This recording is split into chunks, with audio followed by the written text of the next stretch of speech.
Before the election, very few people can have thought that it would be like this 1 week later, with a Prime Minister who went, let's just have an election, even though we don't need one, because we're going to get billions of votes. We can't lose. We're 180% ahead in the polls. He's an idiot. He doesn't even sing the national anthem. No one's going to vote for him. I'm not even going to turn up to the debates. I'm just going to stay at home playing Scrabble. What's the point? We're going to win by billions. We're going to get so many seats, they'll let us run France and Argentina as well. Here's the exit poll. How much have we won by?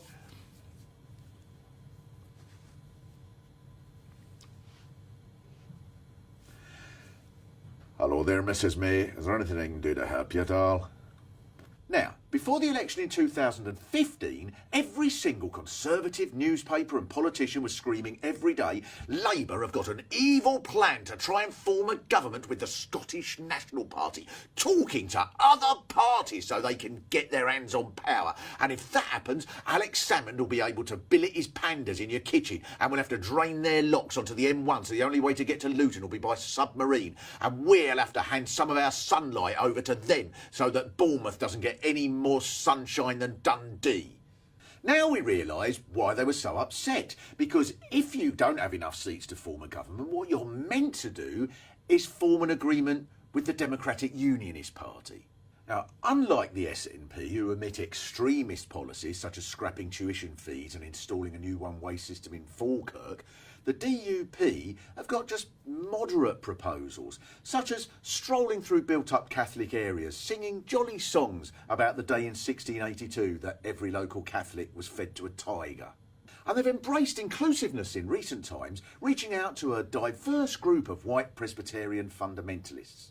They've even adopted some Catholic values, for example, insisting that abortion is a sin, for which the Lord will exact mighty vengeance, raining down in unimaginable fury upon the heathen, filthy, dirty vermin who dare to have anything to do with it.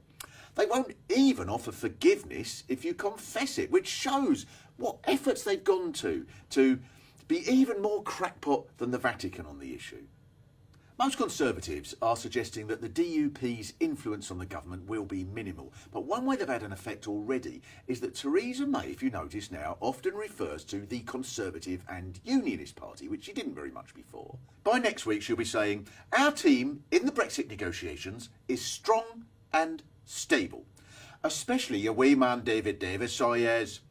And as for Jeremy Corbyn, will you catch yourself, Anne? And then the Queen will finally deliver her speech to open the new Parliament, starting, my government will ensure there is no surrender, no surrender, no surrender to the IRA. And then commission a bill to encourage the arts by painting a giant mural called Men in Balaclavas that covers the outside of St Paul's Cathedral.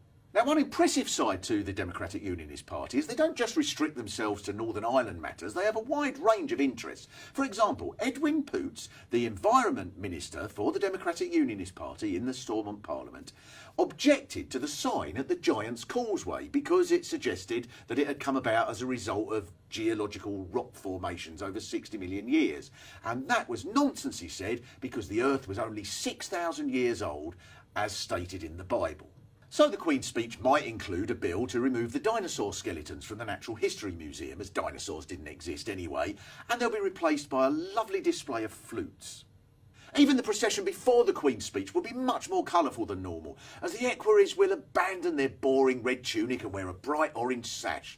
And instead of using his stick to bang on the Commons' door, Black Rod will march down to Westminster Cathedral and use it to put all the windows in.